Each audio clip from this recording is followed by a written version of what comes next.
மக்களே, நம்ம இப்போ ஒரு தேங்காய் சட்னி அரைக்க போகிறோம். நம்ம ஊருக்கு போகிறோம். ஊருக்கு போனாலும் அது வறுத்து அரைச்சி கொண்டு போனால் அது கெட்டு போகாது, அப்படியே இருக்கும்.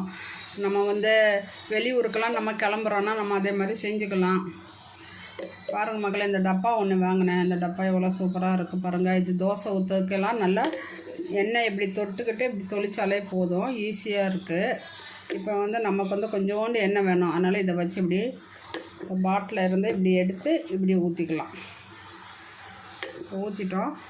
இப்போ நம்ம என்ன பண்ண போகிறோன்னா ஒரு 3 காஞ்ச மிளகாய் வறுக்க போகிறோம். எல்லாமே வறுத்து அரைக்க போகிறோம் மக்களே. நம்ம வறுத்து அரைச்சோன்னா அது கெட்டு போகாமல் இருக்கும்.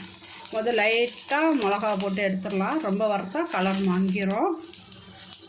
இப்போ ஒரு பச்சை மிளகா இப்படி சூடு பண்ணி எடுத்துடலாம்.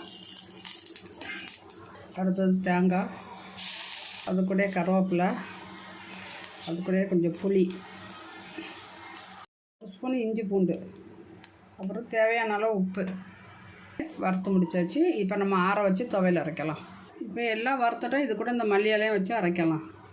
நம்ம ஜாரில் அரைக்கும் போது இப்படி துண்டு துண்டாக வெட்டி போடுங்க, அப்போ சீக்கிரம் அரைஞ்சிரும். இந்த ரெண்டையும் போட்டு ஒரு ஓட்டு ஓட்டிட்டு வந்துடலாம்.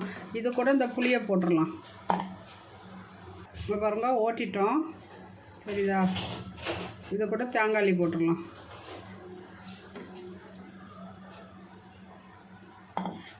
உங்கள் வாயா உப்பு இருக்கான் பாருங்க துவையல்ல. உப்பு இருக்கா சொல்லுமா? சொல்ல மாட்டாளாம்.